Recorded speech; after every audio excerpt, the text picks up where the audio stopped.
Let's go. Is this the final level of the area? No, I gotta go do the flight level.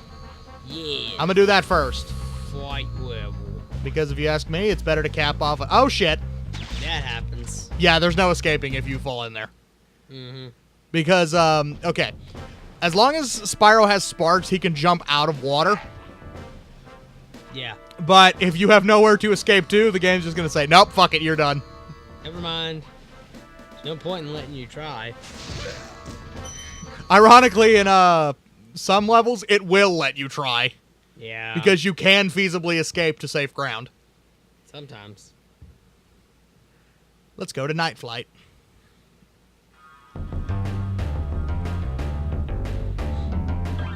You know, the original Xbox controller was based on the Dreamcast controller? Yes, but they somehow made it worse. Somehow. Because let's be honest, the Dreamcast, while a good system, does not have the best controller. Oh, no. Definitely not. I think that there have been, like, aftermarket adapters to where you can use a PlayStation controller on your Dreamcast. Yeah, but then you have nowhere to plug the VMU in. Or is it one of those, like, deals like with the original Xbox wireless controllers where you could, like, fucking plug the memory cards into the controller slot itself? No, I don't think that's a thing. Speaking of aftermarket controllers, you ever seen a Mad Catz Dreamcast controller? God, dude, Holy it's like shit. a monster. Speaking of monstrosities, you ever seen a Mad Catz N64 controller? I hate those so How the fuck do you make the N64 controller and the Dreamcast controller? How the fuck do you make those worse? I don't know, dude. Somebody found a way. Somebody indeed found a way. Yeah, this flight level is piss easy. Yay.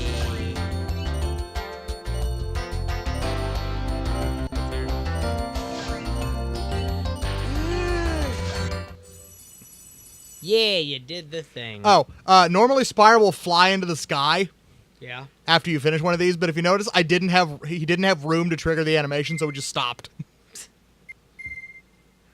That'd be a good speedrunning thing. That's a good speedrunning thing, yeah. What game popularized using the second analog stick as a camera? Alien Resurrection is obviously the answer. I guess it popularized it, but I don't think it was the first. I think another game happened before that. There's a review out there of Alien Resurrection that talks about how terrible the control scheme is and how it would never catch on. And it was like the first game to use the second thumbstick as the camera. and yet every fucking first-person shooter, modern first-person shooter, uses that exact same control Yeah, scheme. every FPS pretty much that ever came after that used the exact same control scheme. And one of the stupidest things is in the review that the guy says that he's all like, "You're better off waiting for Aliens Colonial Marines that's coming out next year." That game didn't come out for like, I don't know. That game came out like 11, 12 years later, and it was like one of the worst games of the generation. As I was about to say before we entered here, now it's time for the best boss in the entire game, Dr. Shemp. Dr. Shemp. Dr. Shemp. Like, you can just tell, like, when we get to this guy, you'll know what I mean. They just had, like, tons of fun with this guy. Oh, hi, how are you? Dead, that's how you are. Don't fucking slap me. Oh, shit. You know, the music seems to be like working now. Yeah. Ice Cavern just doesn't like us, apparently. I think it's because the level's like the biggest. Yeah, it's the biggest level so far. A key! A key! Aliens Colonial Marines. Refire on you. The game came out in 2013. Gotta be careful with that particular enemy because she can slap you off the cliff and you will die. I mean, obviously, it's a bottomless fucking pit in a 3D platform. 2013. 2013. It was made by Gearbox, the guys who made Borderlands. The game ran on. What the fuck went wrong there? Guys, you already know how to make a good first-person shooter. What went wrong? That game had DLC. Yes, it did. And There if was anybody, a season pass for that game. yes. And you know what? It was published by Sega. So nobody was in the right here.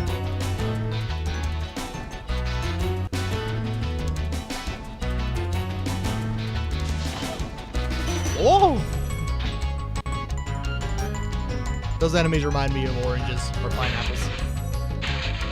Wow. There he is! There he is! He's up there! Oh, it's so cool! The final DLC had more single-player campaign. Oh joy, because everybody wants more of that game to play. The new single-player campaign explored the tale of Corporal Hicks between Aliens and Alien 3 and explains his survival after the events of those films. Oh, right. I'm about to, like, walk off and completely miss the gem. Because the fucks decided to do this bullshit. Jesus. Watch this. I'm not gonna make it. You gotta get over there, though. Yep, there's a purple gem on top of that rock. The game is set in the Alien universe and takes place after the events of 3. Hello? Okay, here we are. It takes place 17 weeks after the events of Aliens.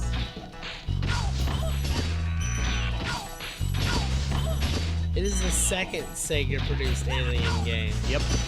There was an Alien game on the Saturn, Alien wasn't there? Infestation. For the DS. Oh. Alien Trilogy. Alien Came out on Trilogy. the Saturn. Which means there was content from Alien 3. That's actually a really, really good game, though. Yeah, the game is. It's considered one of the best FPS games of the era. Probably one of the best Doom clones of all time. Yay, purple gem. And don't say it's not a Doom clone. because It is a Doom clone. Every Every first-person shooter of the time was a Doom clone. Duke Nukem's a Doom clone. Duke Nukem's a Doom clone. 3D. Marathon, that's a Doom clone. Yep. That's not saying they're bad, they just are Doom clones. This guy Just like how after GTA 3 came out, fucking everything was like GTA. Over and over. They're just games every once in a while where this game comes out and changes everything. Yep. First one of those we called Pac-Man. Yeah. Actually, no, first one of those we called Asteroids. Yeah, everybody made Nash. No, Pong. Pong was the Pong. first. Everybody I made love Pong. this guy. He's so fucking funny. Everybody made a version of Pong.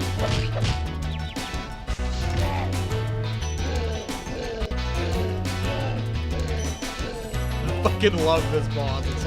It's not like as a boss fight, it's not particularly good, but this guy's just got so much personality. There was gonna be a Wii U version of Aliens Colonial Marines. Ouch. I wish that had happened just so I could own it. Because it's so terrible.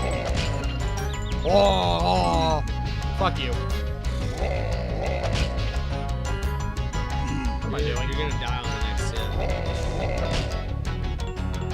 hit. Thought I dodged that.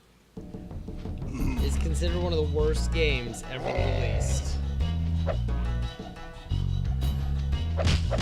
List of games notable for their negative reputation. The first game on the list is Beat 'em and Eat 'em.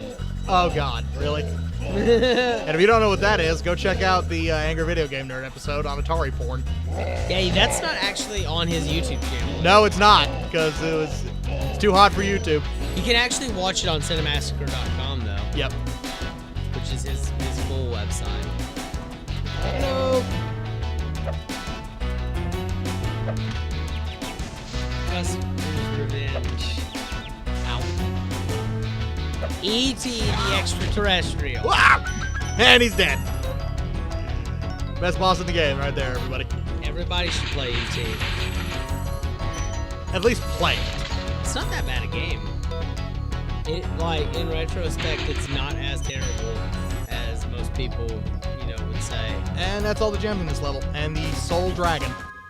I think. One dragon. Yep, one dragon. Yeah, every boss level has only one dragon. Pac-Man for the 2600.